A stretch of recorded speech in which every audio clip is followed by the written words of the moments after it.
Assalamualaikum warahmatullahi wabarakatuh. Halo sobat setia fakta kehidupan.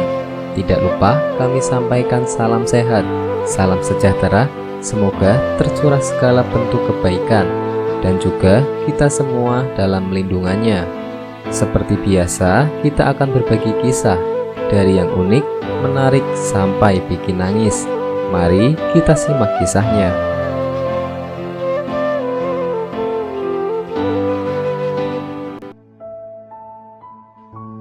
Kisah nyata, azab dari kekasaran suamiku.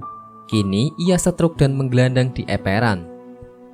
Perkenalkan, aku adalah bunda 5 anak. Jangan bayangkan, rumah tanggaku harmonis sampai aku bisa memiliki banyak anak selama puluhan tahun menikah.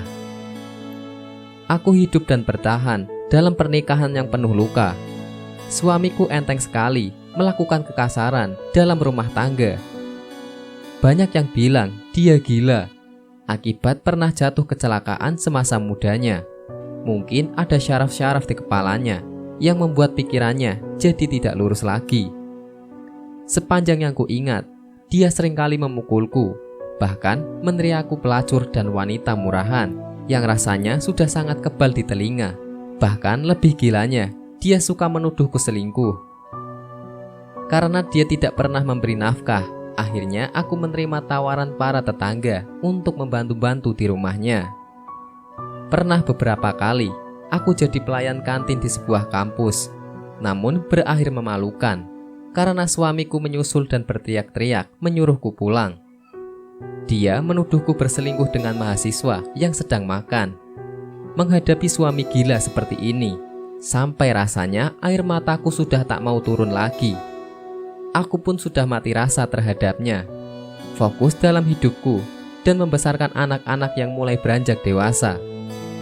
Pukulan dan makian itu sampai tidak terasa lagi di tubuhku. Hingga suatu hari yang terparah dari semua perlakuannya, dia menyeret dengan menjambak rambutku sepanjang jalanan. Kejadian saat itu bertepatan dengan azan maghrib dan hujan besar. Dia marah karena aku menolak membelikan kopi saset di warung, karena memang payung dipakai anak-anak ke masjid. Aku hanya memintanya menunggu payung datang. Dia yang tengah marah menyeretku sepanjang jalan. Orang-orang yang melihat mencoba menghentikan perbuatannya, namun dia semakin gelap mata, menonjok wajahku hingga berdarah keluar dari bibir, bahkan mengeluarkan sumpah serapah dan menuduhku pelacur dengan orang-orang yang ingin menghentikan perbuatannya. Malu rasanya sampai tak bisa diungkapkan dengan kata-kata.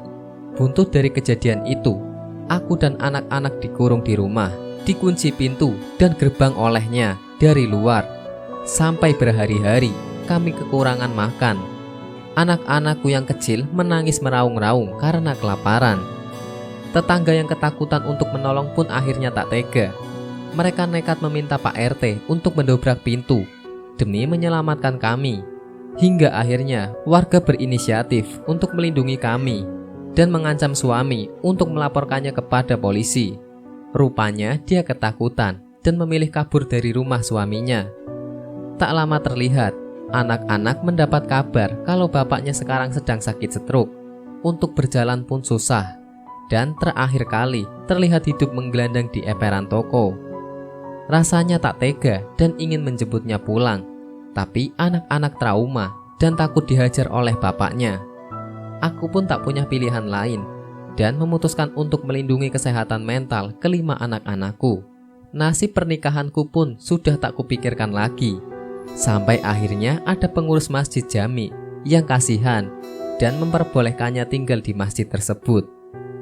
Aku dan anak-anak hanya bisa memantaunya dari jauh. Sesekali kami titipkan makanan untuknya.